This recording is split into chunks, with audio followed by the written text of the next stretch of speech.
Hello, this is me, Jeric. And this is Apple. And we're from the Langga Speaks podcast, where we talk about family, Faith. and everything in between.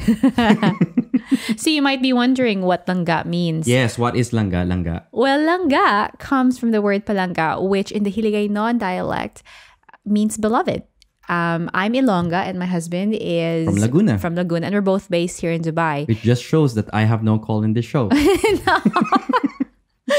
It's branded before. Yeah, so, but basically our podcast, we aim to share God's love and God's joy through the podcast space. Yes. And what inspired us to do this is because I was actually originally pushing her to start a podcast by herself. And so months, feels like years have passed and she didn't start at all because she was that shy. She was blogging before, writing under a pseudonym even. But I won't reveal that pseudonym. But we were able to start it because we were doing it together. And I kind of thought of capturing the conversations that we have in our car, in our travel back home from the office.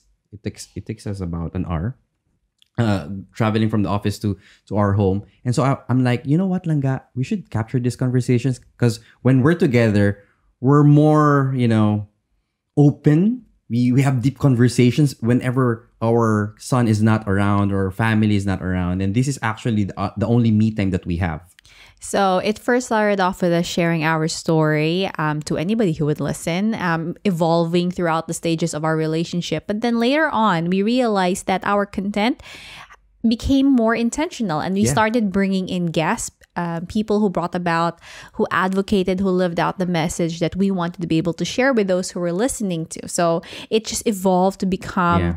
From car recordings. From car recordings to the pandemic recording. To a setup based at home. Where we started sharing God's love and joy, not working only in our lives, but the lives of other people who we know as well. But of course, we do have struggles in doing that because we're full-time parents. Can you be a half-time parent? I don't know. I don't think so.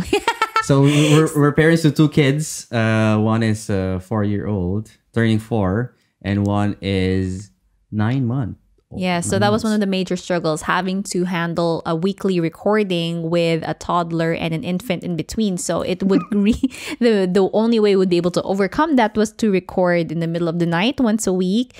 In a way, it became our weekly date, siguro. Weekly midnight date. It was just it was a commitment that we made to this podcast. It was a commitment we made to each other in being able to have this mission together as a husband and wife through the online space. Yeah, because the show has evolved into a mission more than just a show where we have fun. From a hobby, it became something beyond us because people started responding to our episodes. They were emailing us like long emails. And then they started communicating with us through our different socials.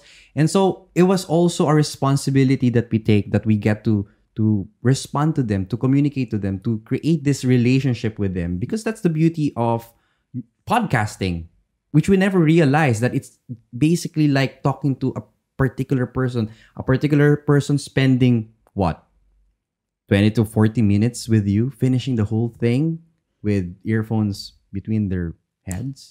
So at first we didn't really know who else would be listening apart from people who we already knew. But we forced. But the beautiful thing, about the podcast space is that it's a very organic growth, and that listeners would recommend podcasts to people who are already listening to podcasts. So it would grow by itself. And we just realized that it, like Jeric said, it just went beyond us. And because of that, it strengthened our commitment and our desire to really become accountable to those people who were listening to us. So some of the best practices that we had to learn while on this journey was, number one is to put the listener, the consumer, or rather the langga, as number one in mind. So it placed emphasis on delivering the best audio that we could, on ensuring that there was always an intention behind all the content that we would deliver, and making sure that we would always especially put Jesus as number one in the center of every episode,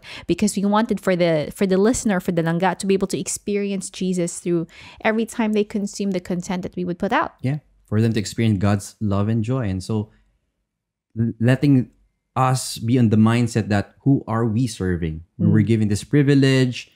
How can we serve them better? And so it's a constant process of continuously learning how we can make our craft better that makes us also strive for growth and enjoy the process along the way. I think one of the things that we've also learned is that whatever we learned throughout this journey, we didn't want to keep it to ourselves, thinking that if we shared it to others, then maybe this will be a competition to my fellow podcaster, let's say. Exactly, which is the reason why we want to share it with you today, that the podcasting space is also another uncharted territory with regards to the Catholic faith, and it's allowing for people to be able to express and even evangelize other souls back to Christ.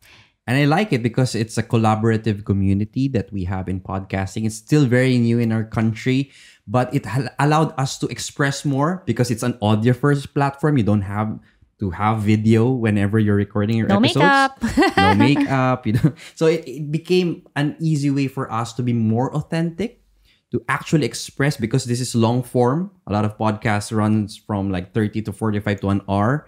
And that allows your audiences also to learn more about you, to know you as you are. I mean, you can easily be found out if you're just faking it in podcasting because they're going to spend a lot of time with you. That's right. And so what Jeric and I believe is that as more Langga listen to the conversations that we have, even more that we should be able to radiate Christ to them. Yeah. And I think that's one of the advice that we can share to you right now who's listening. If you are a Catholic artist, a Catholic content creator who desires to be able to create content in the online space, then let it be a way for you to become an ambassador for Christ in the uncharted, uncaptured territory of the online world. Like this conference's particular verse, let your light shine before men. Because it's not about you. It's about radiating God within you through the expressions that you would do in your creative endeavor. And you know, mga langga, we were given such an opportunity to do this. You and I, you watching right now, God is calling you to not only appear to a lot of people, maybe you get discouraged like no one's gonna listen to me, no one's gonna watch me, no one's gonna purchase what I do. It's not about that. It's about setting your mind that you create for the audience of one. So mga langga, don't be afraid. Say yes, because you never know how far God will take your yes, as far as the ends of the earth. Be not afraid. Okay. I go before you. Obey. See? Very flexible. Come follow me. So this is me, Jeric. And this is Apple. Always reminding you Na palangga ka sa Diyos.